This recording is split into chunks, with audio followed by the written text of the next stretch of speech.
Good morning children. In today's session, let us see what is the nature of the image formed by a concave lens and a convex lens.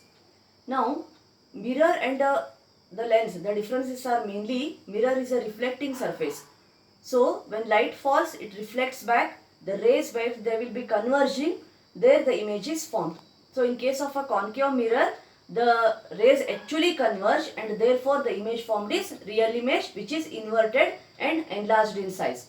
In case of a convex mirror, the rays actually do not converge, they diverge. So, they do not meet at a point. It seems as if they are meeting at a point and a false image, virtual image is formed which is erect and diminished. Okay. Now, in case of lenses, let us see which rays are responsible for forming an image here. Image formation in lenses. The first one, let us see for a convex lens. Now this is a convex lens, a biconvex lens. Principal axis is taken. F1, F2, 2F1 and 2F2 positions are marked here. The rays which actually are responsible for forming an image are the rays which are parallel to the principal axis and the rays which are passing through the optic center. There will be thousands of rays which are falling on the object and they will be passing through the lenses. They will be refracting through the lenses. But image formation is only done by the rays which are parallel to the principal axis and the rays which are passing through the optic center. So both wherever they are meeting, depending on the position of the object on the left side, how we did in the ray diagrams in the mirrors. Similarly here in the ray diagrams, as we go on moving the object towards the lens, the image formation changes, its position changes and its nature also changes here. Okay. So here we are taking two set of rays. One ray is parallel to the principal axis and the other ray is passing through optic center. Wherever both the rays are meeting, in that position the image is formed.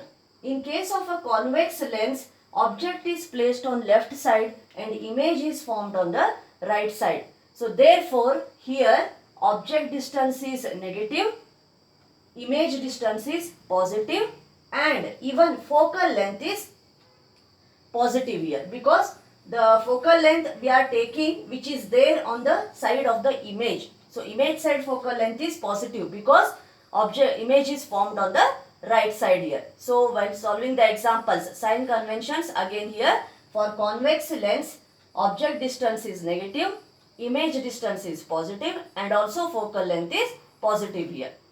In case of a concave lens, the rays actually do not meet at a point.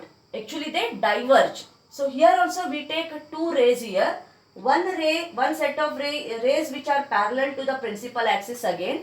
They diverge, but when they are produced back, they meet at a point. Yes. So it seems they actually do not meet. It looks as if they are meeting at a point and an image is formed there. Okay. And one more set of ray which is passing through the optic center. In both the conditions, the rays which are passing through optic center do not come back or do not refract back. They do not refract. They go undeviated without changing in the direction. They go straight in a straight line. Okay. So these rays, wherever it seems as if they are meeting at a point, there the image is formed in case of a concave lens. So in a concave lens, the image which is formed will be erect, diminished and virtual. So because it is virtual image, we cannot catch this virtual image on the screen. We cannot show this image on the screen. Only we can show the convex lens, whatever the image formed by the convex lens, we can show it on the screen. Yes. So because it is real image, we can catch it on the screen, it can be caught on the screen. So let us see when an object is placed in front of a convex lens, how does the nature of the image changes and what is the nature of the image formed here. Now let us see the formation of image by a convex lens. Now this is a convex lens. It is bulged at the center and tapering at the ends here. I am keeping this convex lens on the stand.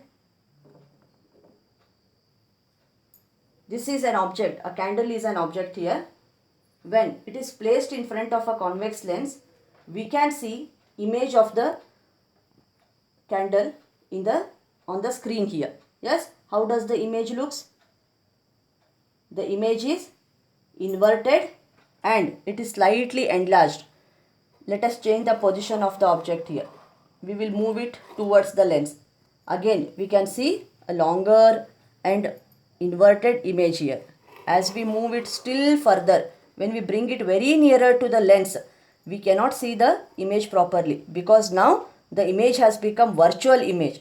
When object is placed between optic center and f1, when it is very nearer to the lens, how in case of concave mirror, whatever the conditions were there, same conditions here. When it is brought very nearer to the lens, the image becomes virtual and it becomes erect, and it is virtual image cannot be caught on the screen. So we cannot see the image properly on the screen here. Again, if we move it back, the distance increases and the position of the object moves from f1 to f2 and even beyond f2, then we can see a sharp inverted real image of the candle on the screen here.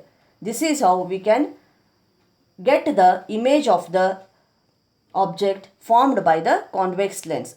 If we replace this convex lens by a concave lens, we cannot catch the image on the screen. It becomes virtual image. Here actually I don't have a concave lens, so I cannot show you this.